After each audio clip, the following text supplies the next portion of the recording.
හරිම සුමුදුයි.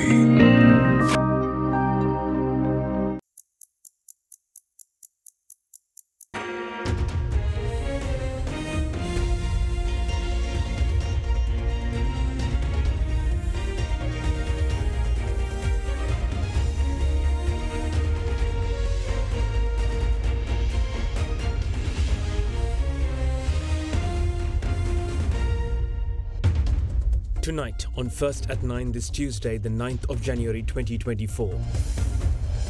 Unity disagrees. Office of the National Unity and Reconciliation Bill passed in Parliament. Tense situation erupts between Gajendra Kumar Ponnambalam and the Justice Minister. MP resigns. Parliament for 2024 kickstarts with SJB MP Chaminda Vijayasiri's resignation from Parliament, disheartened with public displeasure over the state of Sri Lankan politicians. Tariff brief. Proposal to reduce electricity tariffs to be submitted to the PUCSL soon, reveals Power and Energy Minister.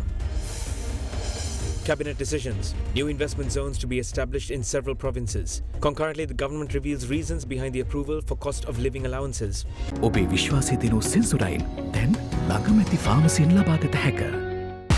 නියම malt සාරය සමග Maliban malt දැන් රුපියල් 750ක් පමණයි. From AdaDerana, this is AdaDerana First at 9. Live from Studio 24 in Colombo. Good evening and a warm welcome to today's edition of AdaDerana's English News First at 9. I'm Jonathan Benedict. Let's take a look at our top stories for the evening. The National Unity and Reconciliation Bill was passed in Parliament with a majority 41 votes today. During the division requested by parliamentarian Gajendra Kumar Ponnambalam, 48 parliamentarians voted in favour of the bill, while 7 parliamentarians voted against the bill.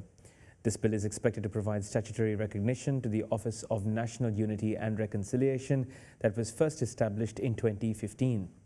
During the debate today, both MP Ponnambalam and Minister of Justice Dr. Vijaydas Rajapaksa locked horns following the criticisms of MP Ponnambalam over the bill. The second reading of the Office of National Unity and Reconciliation draft bill, which aims to provide statutory recognition to the Office of National Unity and Reconciliation, commenced in Parliament today.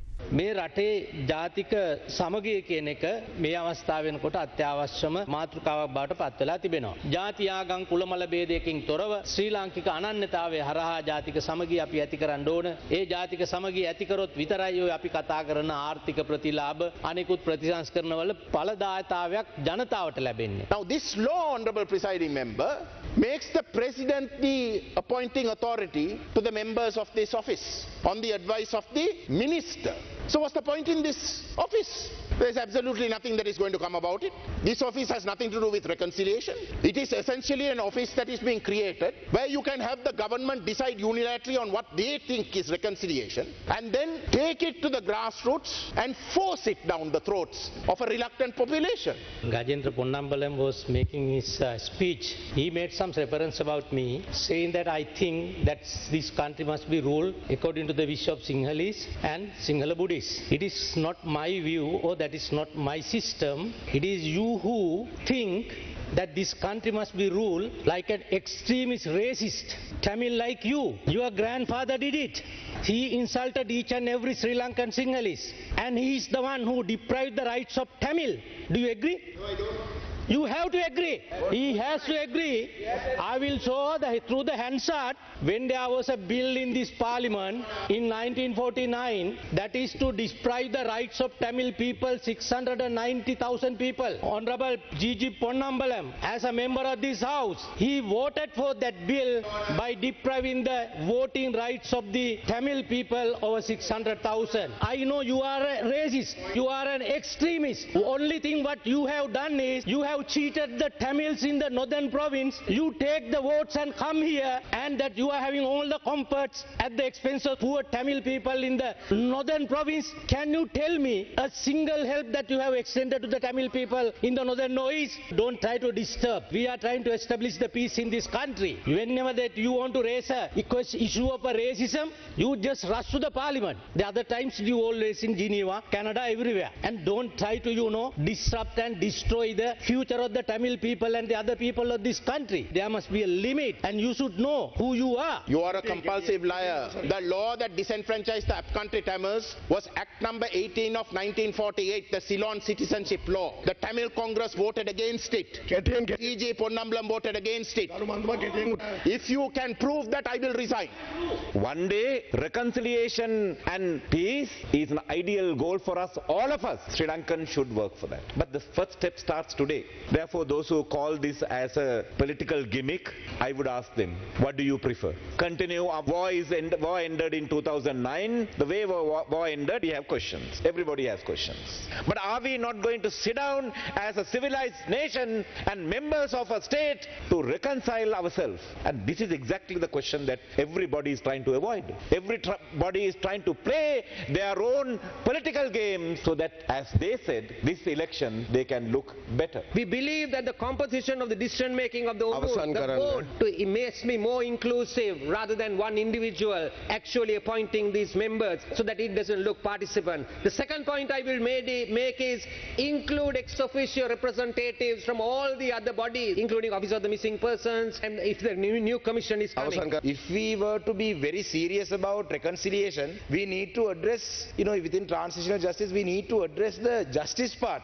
Now, without the justice, without there being any justice-centered approach, any reconciliation efforts that you bring forward will be rejected. What we see is that you all are presenting one bill after the other bill after the other bill without the consensus of the victim community. So where do you see this reconciliation actually happening? Are you really interested in reconciliation, or are you really looking to appease whoever you are trying to appease, say, to try and show them that you all are very serious about reconciliation? I have a feeling that the government has a sadist view. Any commission, any reconciliation effort, it is to put the victims again under more stress, relating their stories, or they even, for them to even believe that there is some genuine reconciliation to happen, the things on the ground must change. You all had arrested people under the Prevention of Terrorism Act on the 28th of November. 4 of them have been released, the other 6 are still in jail. What is reconciliation when there is the right to memorialize is also being taken away from our people? And even within the justice mechanism, there has to be some sort of international involvement. There has to be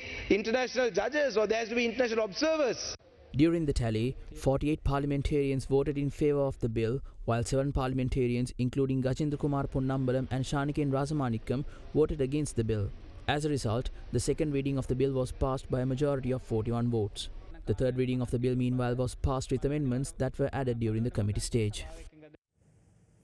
Minister of Power and Energy Kanchana Wijesekara says that the proposal to reduce electricity tariffs will be submitted to the Public Utilities Commission over the next few days in some good news. Speaking in Parliament today, the minister said that the Ceylon Electricity Board is calculating the relevant data essential to prepare the proposal. අපිට ආරංචි වෙලා තිබෙනවා අපේ රටේ මුදල් වලින් මිලියන 250ක් වැය කරලා අපේ නාවක හමුදාවේ නාවක යාත්‍රාවක් හූති අරගල කණ්ඩායම් මර්ධනය කරන්නට අපේ රටෙන් එහෙම වැඩපිළිවෙලක් ක්‍රියාත්මක කරනවායි කියලා. මම අහන්න කැමතියි මිලියන 250ක් කැප කරලා නාවක යාත්‍රාවක් මේ හූති කණ්ඩායම් අරගල කරුවන් මෙල්ල කරන්නට කරන ක්‍රියාවලිය අපේ රටට මොකද්ද ලැබෙන වාසිය? රතු මුහුදේ ආරක්ෂක තත්වය ශ්‍රී ලංකාවට ඍජුව අපි අපේ නැව්ගම ගමනාගමනය රතු මුහුද භාවිතා නොකර දකුණු අප්‍රිකාවේ එහා පැත්තෙන් ගියොත් මේ පැත්තේ බඩු මිල වැඩි වෙනවා. ඒ තත්වය අපේ ආර්ථිකයට බලපානවා. මේ වන විට වාර්තා වන පරිදි විදුලි බල මණ්ඩලයේ ලාභ ලබන තත්වයට පත් ඇති හේයින් ජනතාව මත පටවා ඇති දැරිය නොහැකි විදුලි බිල්පත් ගාස්තු අඩු කිරීමට රජය ගෙන ඇති පියවර කවරේද? 2024 ජනවාරි 8 වෙනිදා ඒ කියන්නේ ඊයේ දිනේ PUCSL එක බොහොම පැහැදිලිව ප්‍රකාශයක් ඉදිරිපත් කළා තිබෙනවා. නමුත් විදුලි ගාස්තු සංශෝධනයේ සම්බන්ධයෙන් යෝජනාවක් ශ්‍රී ලංකා විදුලි බල මණ්ඩලය විසින් ශ්‍රී ලංකා මහජන උපයෝගීතා කොමිෂන් සභාවේ අනුමැතිය සඳහා බාර දී ඇති බවට ඇතැම් මාධ්‍ය වාර්තා කර තිබුණද අද එවැනි යෝජනාවක් මෙම කොමිෂන් සභාව වෙත ලැබී නොමැති බව 2024 මුල් කාර්යත්ව සඳහා සිදු කිරීමට නියමිත අයක්‍රම සංශෝධන අදාළ ගණනය කිරීම මේ වන විදුලි බල මණ්ඩලය සිදු කරමින් පවතී. අදාළ යෝජනාව ඉදිරි දින කිහිපය තුළ මහජන උපයෝගීතා කොමිෂන් සභාවට ඉදිරිපත් කිරීමට නියමිතය. Now a rather inauspicious start to Parliament for 2024. Badulla District MP of the Samagi Jana Balawegaya, Chaminda Vijayasiri, announced his resignation as a Member of Parliament today during the first parliamentary session of the year. At the Parliament today, the former MP further stated that the displeasure the public esteems politicians with inspired his decision. During the first parliamentary sitting of the year 2024, Badula District Parliamentarian of Samagi Jana Balawegaya, Chaminda Vijayasiri, submitted his letter of resignation to the Speaker of Parliament. Addressing Parliament, Vijayasiri revealed reasons which led to his decision. මේ 225 පිළිබඳව මහා විශාල එපාවීමක් රටේ සමාජය තුළ තිබෙනවා. ඒ නිසා මේවා ඉවසගෙන දේශපාලනය තුළ තවත් ඉදිරියට යනවද නැද්ද කියන කාරණේ පිළිබඳව බලපතලව පෞද්ගලිකව මට දැනෙච්ච ප්‍රශ්නිසාකරු කතානායකතුමනි ඉල්ලා ඇස්සේ යුතුයි කියන ලිපිය ඔබතුමාට බාර දුන්නා. ලේකම්තුමීට මම බාර දීලා තිබෙනවා. ඒක ඉතා ගෞරවයෙන් පිළිගන්නේ කියලා මම මුලින්ම ඔබතුමාගෙන් ඉල්ලීමක් කරනවා. මේ 225 තුළ ඉතා සුළුතරයක් ඉන්නවා කිසි වැරද්දක් කොරකමක් වංචාවක් නොකරපු උදවිය. හැබැයි එයාලා මම වගේ මානසිකත්වයෙන් ඇති. හැබැයි මම කරන දේ උන්ට කරන්න බැරුව ඇති. සමගි ජන බලවේගයේ දේශපාලන පක්ෂයක් මට නැහැ. අසාධාරණයක් කිසි දෙයක් නොවන බව මේ අවස්ථාවේ මම කියන්නේ මම දන්නේ නැහැ හෙට උදේ මේ කතාව පිළිබඳව මොනවා කියයිද කියලා මොනවා කිව්වත් එතුමා මේ රටේ මේ දේශපාලන බලය නිර්මාණය කරන වෙලාවට මට හැකියාවක් තිබුණොත් මගේ දේශපාලනය නැවත කරන්න කටයුතු කරන. Meanwhile, member of Samagi Jana Balawegaya Nayana Vasala Tilaka, who is next in line on SJB's vote list, is tipped to fill the parliamentary seat which fell vacant following the resignation of Chaminda Vijayasiri. Now, in some welcome news, Sri Lanka's Cabinet of Ministers has granted approval to renovate 1,500 kilometres of highways and byways, whose construction was brought to a screeching halt midway due to financial limitations arising out of the COVID pandemic and the economic crisis.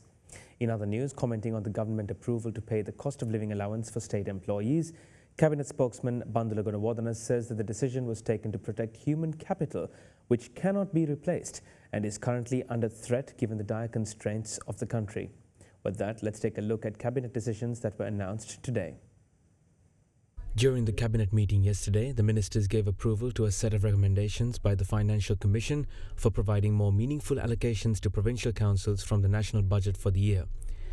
Accordingly, Cabinet approved the recommendations regarding the assessment of provincial capital and recurrent requirements for the year 2024, allocation of government grants among provincial councils, and policy recommendations regarding the allocation of resources with a more meaningful methodology for provincial councils and the efficient use of those resources.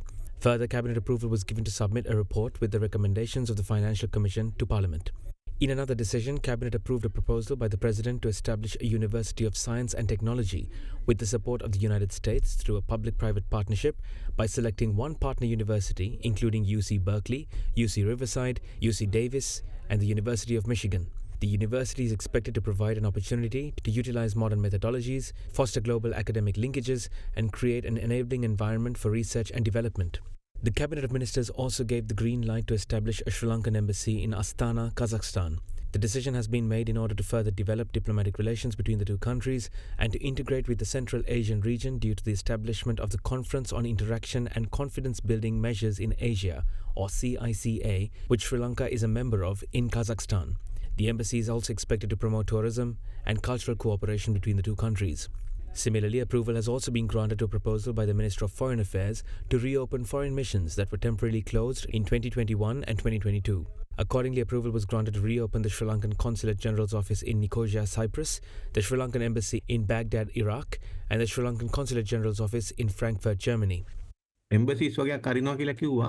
කතාව වගේක් තිබ්බ මේ කේක අයට තනතුරු දීම සඳහා මේ කඩිමුඩිය අරිනවා කියලා. මේ මූල්‍ය අර්බුදය තුල අධිරගත ලෙස මේක කොටස් වශයෙන් පිටන්න ප්‍රතිපත්තිමය අනුමැතිය තමයි ලබා දුන්නේ. නමුත් කසස්ථානයේ තානාපති කාර්යාලයේ පිටවීමට මේ වර්ෂයේදී ප්‍රමුඛතාවය ලබා දෙන්න කියලා තමයි කිව්වේ. In another decision, the Cabinet approved the signing of a cooperation program agreement between the Ministry of Foreign Affairs, Sri Lanka, and the Ministry of Foreign Affairs of Turkmenistan for the period 2023 to 2025.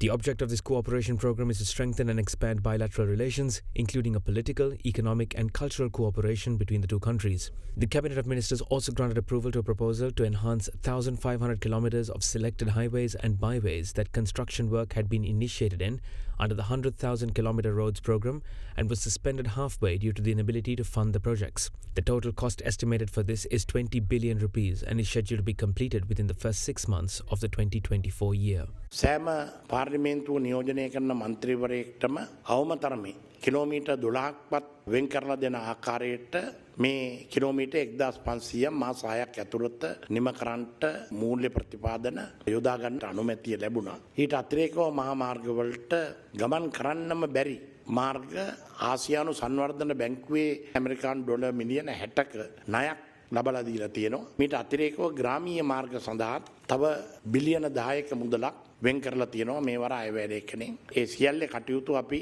පෙබරවාරි මාසයේ වන විට ආරම්භ කරනවා. මේ මාසයේ ඇස්තමේන්තු සකස් කරලා ඉවර කරනවා. The Cabinet of Ministers today approved the payment of 5,000 rupees from January onwards out of the intended 10,000 rupees cost of living allowance for government employees, which was scheduled to be dispersed from April of 2024. Cabinet also approved the proposal to double the disturbance, availability and transport allowance for doctors, increasing it from 35,000 rupees to 70,000 rupees. Additionally, university students will see a 25% increase in their study allowance, scheduled to be included from their January salary onwards. එක්තරා පිරිසකට විතර රාජ්‍ය සේවකයන්ට පමණක් සහන සැලසමින් අනෙකුත් පෞද්ගලිකාංශය ඇතුළු විශාල පිරිසක් අපහසුතාවයට පත්වලා ඉන්න මොහොතක මේ කිරීම කෙතරම් සාධාරණද? ශ්‍රමිකයන්ගේ වැටුප් නෙමෙයි අර දීමනා දෙක වැඩි කරලා තියෙන්නේ.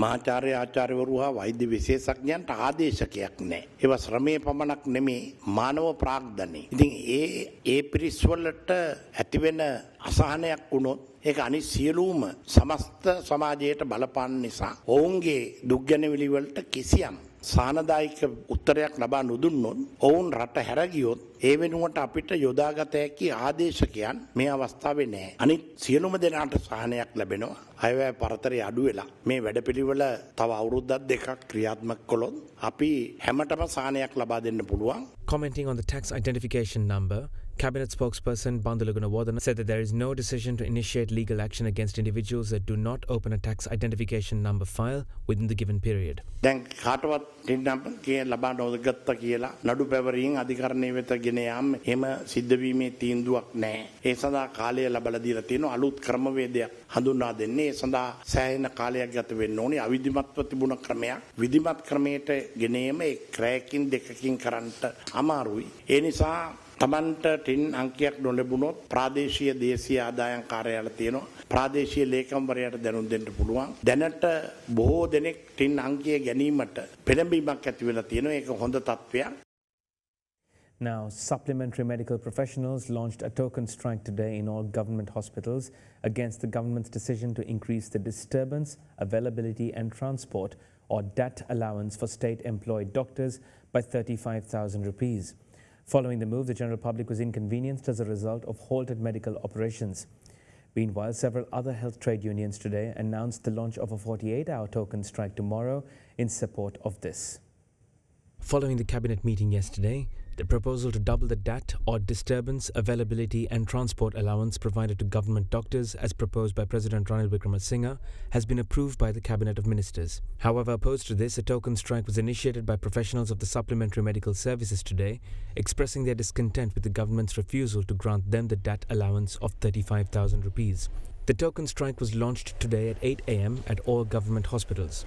However, the dispensation of medication continued to progress in the Children's Hospital, Cancer Hospital, Maternity Hospital, Kidney Treatment Hospital, Central Blood Bank and the Mental Health Institute. අද දවසේ වර්ජන ක්‍රියාමාර්ගය හේතුවෙන් එක්ස්රේ පරීක්ෂණ CT MRI පරීක්ෂණ එකම සියලු රසායනාගාර පරීක්ෂණ සේවා ඖෂධ නිකුත් කිරීම භෞතික චිකිත්සක සේවාව සහ වෘත්තීය චිකිත්සක සේවාව කියන මේ සියලු සේවාවන් අඩපණ වෙලා තිබෙනවා. ඉතිහාසයේ කවදාවත් සෞඛ්‍ය සේවාව සම්බන්ධයෙන් මේ විදිය ඒකමතික අසාධාරණ තීන්දුවක් අමාත්‍ය මණ්ඩලයක් විසින් අරගෙන නැහැ. නිසා අපි අද දවසේ වර්ජන ක්‍රියාමාර්ගය තුලින් රජයට සහ ජනාධිපතිවරයාට බල කරන්නේ රුපියල් 35000 දීමනාව පරිපූර්ණක වෛද්‍ය වෘත්තීය වේදීන්ටත් වහාම ක්‍රියාත්මක වෙන පරිදි ලබා දෙන්නට කියලා. රජය එක් කණ්ඩායමකට පමණක් දීමනාවක් වැඩි කිරීම පිළිබඳව අපට සතුටු වෙන්න බෑ. අපි සංගමයක් වශයෙන් 16 වෙනිදා අපි රස්තියමත තීන්දුවක් ගන්නවා ඉදිරියේදී. As the medical operations of state hospitals came to a halt,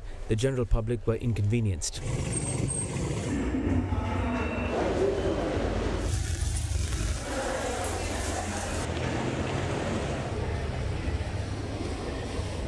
However, several hospitals in the country were spared the disruption of the token strike. In addition, several trade unions in the health sector today announced the launch of a 48-hour strike commencing from 8 a.m. tomorrow in support of the supplementary health professionals. Accordingly, the Public Health Inspectors Union Sri Lanka, the Electronography Association, the Sri Lanka Ophthalmic Technicians Association, the Health Entomology Science Officers Association, the Cartographers Association, the School of Dental Therapist Services in Sri Lanka, the Public Health Laboratory Technicians in Sri Lanka, and the Drug Compounding Officers Association are slated to join the strike. In the meantime, several other health trade unions appreciated the government's approval to increase the DAT allowance of state doctors. මේ ලැබිච්ච දේ අපි අගය කරනවා. ඒ සම්බන්ධයෙන් අපි ස්තුතිවන්ත වෙනවා විශේෂයෙන්ම ගරු ජනාධිපතිවරයාට. ඊට අමතරව කැබිනට් මණ්ඩලයට ඊයේ දවසේ මේ අනුමත කිරීම සම්බන්ධයෙන් මේ අය ඒ අයගේ ඉල්ලීම විදිහට ඉදිරිපත් කරනවා නම් වෛද්‍යවරුන්ට දුන්න 35000 අපිටත් දෙන්න කියලා. ඒක ඉතාම හාස්‍යජනකයි. ශ්‍රේෂ්ඨාධිකරණයේ විනිශ්චයකාරවරුන්ගේ වැටුප් වැඩි කලයි කියලා ශ්‍රේෂ්ඨාධිකරණයේම උසාවියේ වැඩ කරන කාර්යාලකාරය සහායක මහත්තුරු ඒ ගානට වැටුප් වැඩි කරන්න කියලා ඉල්ලන්නේ නැහැනේ. ඒ ලබාගත් ජයග්‍රහණයේ ප්‍රධාන නියමුවා රජයේ වෛද්‍ය නිලධාරීන්ගේ සංගමය. අනිත් සංගනුත් ඉල්ලනවානේ මේක. ඔයගොල්ලන්ට දුන්න නිසා අපිටත් දියව් කියලා කෑ ගහලා නම් එහෙම මං හිතන්නේ ස්ට්‍රයික් කරලා දිනන්න පුළුවන් කියලා. State Minister of Finance Shehan Semasinga says that the government has embarked on a process that will reap tangible economic benefits to the country and usher in relief to the general public by June of this year. Concurrently, a special meeting was held with the Income Revenue Department officials and State Minister of Finance Ranjit Siyambalapitiya regarding streamlining the registrations process for the issuance of tax identification number files. State Minister of Finance Shehan Semasinga, in a meeting with government officials in Gampaha today, provided clarity on the timeline of the economic recovery of the country. සම්පූර්ණයෙන්ම ආර්ථිකය ස්ථාවර වෙන්න තව මාස 18ක මාස 24ක කාලයක් ගත වේ. හැබැයි අද ඔබට දැනෙන අසීරුතා මේ අවුරුද්දේ ජූනි මාසෙ වෙද්දී මීට වඩා සැලකිය යුතු ප්‍රමාණයකින් අඩු වෙන්න අවශ්‍ය වැඩපිළිවෙල සහ ආර්ථික ක්‍රියාවලිය නැවත පණ ගන්වන්න රජයට පුළුවන් වෙලා තියෙනවා. In the meantime, a discussion was held between officials of the Inland Revenue Department, State Administration, and the Sri Lanka Information and Communication Technology Agency under the patronage of State Minister of Finance Ranjit Siyambalapitiya today to make the tax identification number issuing program introduced with the aim of increasing tax collection more efficient. The minister issued instructions to provide facilities in all divisional secretariats to obtain the tax identification number and to prepare the necessary arrangements to open a separate counter for that purpose. The minister further instructed the opening of counters in vicinities such as government banks, the Department of Registration of Persons, and the Department of Motor Traffic.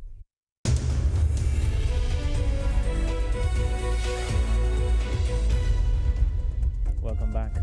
The government of Sri Lanka has taken a decision to initiate new investment zones in the northern, eastern, northwestern, and southern provinces of the country.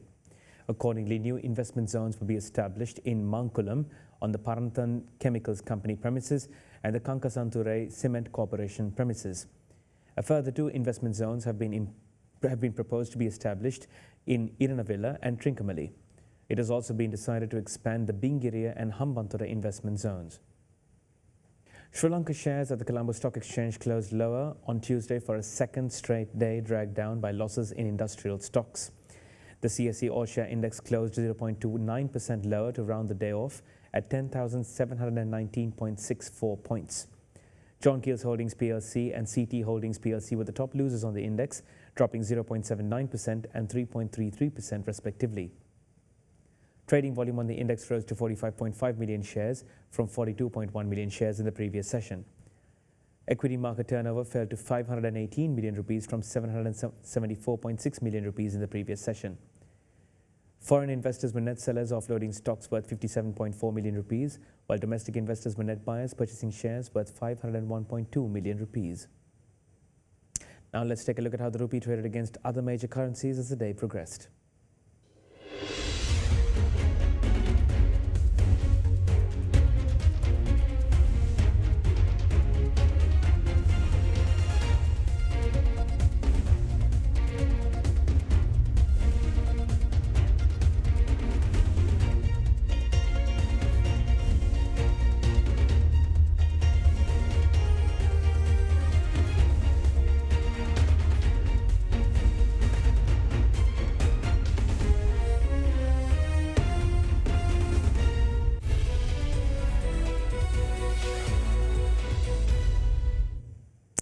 Sri Lankan Airlines have chosen International Air Cargo Terminal as the official ground service providers at the Tokyo Narita Airport, Japan.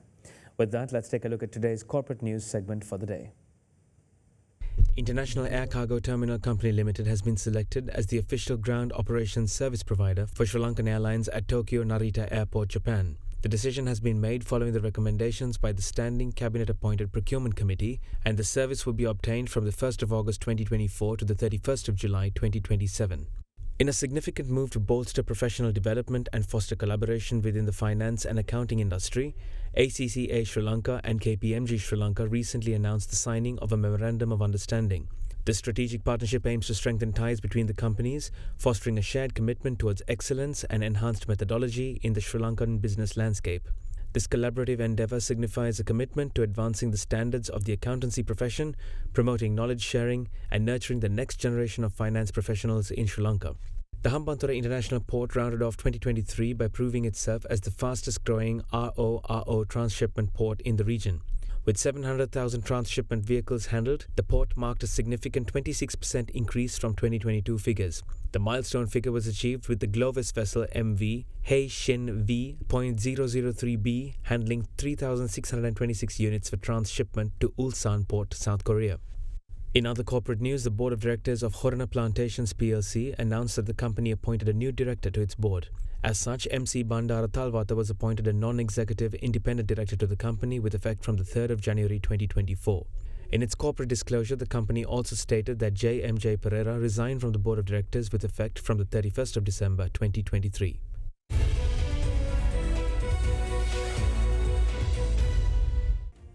With that rather intriguing bit of news, I now leave you, bidding you a good night and a blessed Wednesday ahead. This is Jonathan Benedict.